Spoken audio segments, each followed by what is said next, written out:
এই ভিডিওটা খুবই গুরুত্বপূর্ণ হতে চলেছে তোমাদের জন্য, কারণ এখানে আমরা টোটাল দুটো টাইপ শিখবো। যে দুটো টাইপ তোমরা কনফিউজড হয়ে যাও, দুটোকেই এক ভেবে নাও আর সিলি মিস্টেক করো। চলো, তোমরা কেন কনফিউজড হও আর এই দুটি ধরনের অঙ্ক কিভাবে তোমরা সলভ করবে চলো দেখে নি।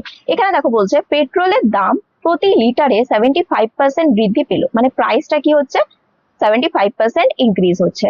এর ব্যবহার কত শতাংশ কমানো উচিত, মানে যে কনজাম্পশনটা হচ্ছে সেটা কত কমাবে যাতে করে ব্যয় মানে হচ্ছে এক্সপেন্ডিচারটা মাত্র 33% বৃদ্ধি হয়। এটা সলভ করার জন্য একটা বেসিক ফর্মুলা যেটা তোমাদেরকে জানতে হবে সেটা হচ্ছে এক্সপেন্ডিচার ইকুয়াল টু কি হয়, প্রাইস ইন্টু কনজাম্পশন।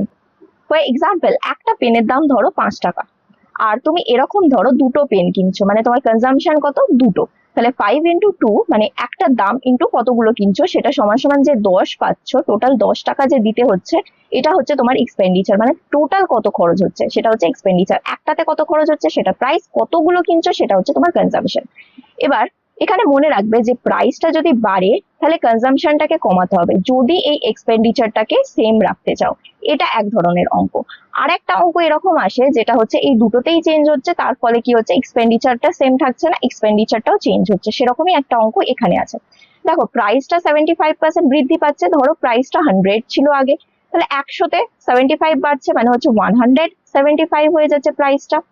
এবার যদি বলতো যে এক্সপেন্ডিচারটা ইনক্রিজ হয়নি, মানে এই যে বৃদ্ধি পাচ্ছে যেটা এই প্রশ্নে দেওয়া আছে এটা যদি না বাড়তো, আর তোমাকে যদি বলা হতো যে কনজাম্পশনটাকে কত কমাবে, সেক্ষেত্রে কি করতে, 175 মাইনাস 100 মানে হচ্ছে 75 ডিভাইডেড বাই এই বেড়ে যেটা হয়েছে সেটা, এখন যেটা মানে বেড়ে যেটা হয়েছে সেটা ইন্টু 100 করলে কনজাম্পশনটাকে কত কমাতে হতো যাতে করে এক্সপেন্ডিচারটা সেম থাকতো সেটা বের করতে পারতে। এটা তোমরা সকলে জানো।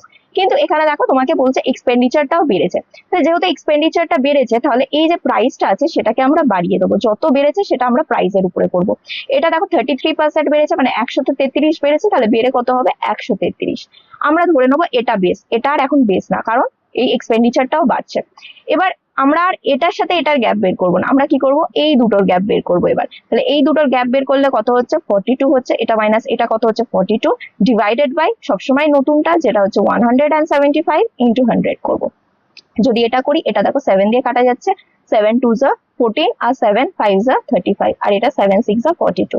25 ইন্টু 4 কত হয় 100, তাহলে 6 ইন্টু 4 তোমাদের ফাইনাল আনসার কত হয়ে যাবে 24%।